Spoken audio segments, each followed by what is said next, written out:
కాంగ్రెస్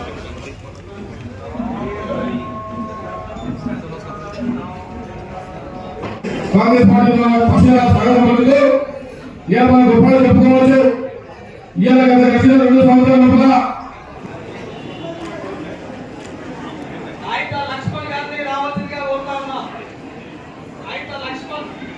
గారిని రావాల్సిందిగా కోరుతా ఉన్నా. అదేవిధంగా భద్ర స్వామి గారిని రావాల్సిందిగా కోరుతా ఉన్నా. మద్దూరి యాదగిరి గారిని రావాల్సిందిగా కోరుతా ఉన్నా.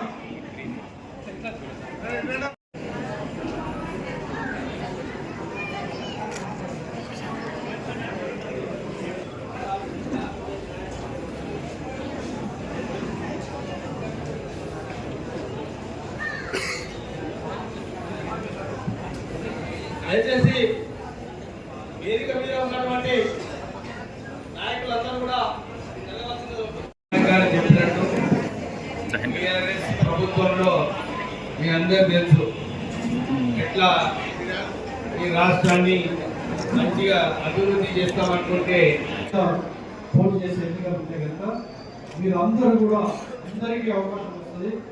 మన మున్సిపల్ వేదించి మనం గౌరవ మంత్రివర్గ చేతిలో పెట్టినట్టు ఏదైతే తీసుకుంటున్నారు.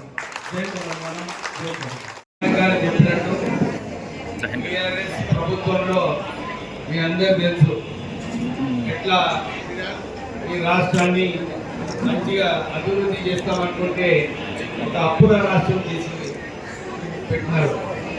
నిన్న కవిత మాట్లాడేటప్పుడు కూడా ఇదే అన్నది. ఏమన్నది? మా కుటుంబంలో మా నాన్నగారు, మా అన్నగారు, మా బావగారు వీళ్ళ ముగ్గురు మధ్యలో మీరు చూస్తున్నారు వాళ్ళ ఆస్తుల గొడవ ఎక్కడ నడుస్తుంది.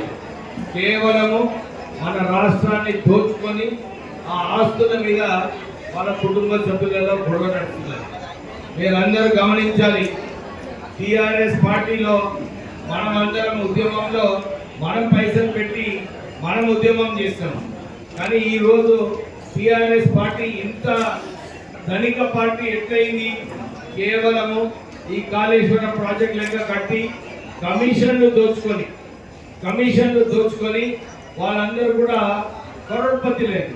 ఒకవైపు కేసీఆర్ అన్నాడు మహిళలను కరోడ్పతి చేస్తాడు, రైతులను కరోడ్పతి చేస్తాడు. కానీ వీళ్ళకి చేసిందా? చేయలేదు.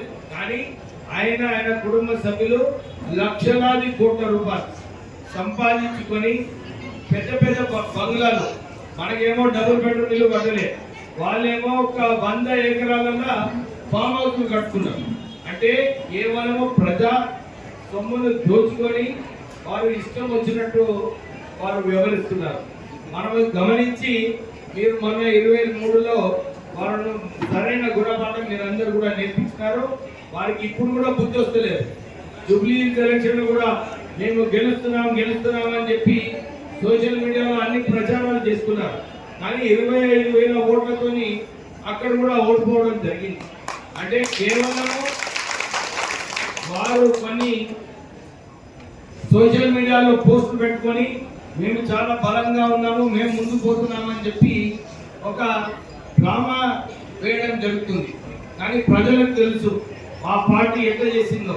ఎందుకంటే దేశంలో ఈ ఎలక్ట్రల్ బాండ్స్ అంటే అవినీతి పైసలు ఏదైతే సంపాదించిందో ఆ ఎలక్ట్రల్ బాండ్స్ లో మన టీఆర్ఎస్ పార్టీకి ఈ దేశంలో ఏ చిన్న పార్టీ, ఏ రీజనల్ పార్టీకి రాని ఫండ్స్ అన్ని కూడా మన టీఆర్ఎస్ పార్టీకి వచ్చింది. చిన్న పార్టీ, చిన్న రాష్ట్రము, కానీ దేశంలో ఏ రీజనల్ పార్టీ అంటే ఏ పార్టీ అయినా కానీ అందరికన్నా ధనికున్న పార్టీ ఉన్నదంటే అది టీఆర్ఎస్ పార్టీ. 980 కోట్ల రూపాయల ఆస్తులు ఉన్నాయి. ఎక్కడి నుంచి వచ్చినాయి? వాళ్ళకు సంపాదన లేదు.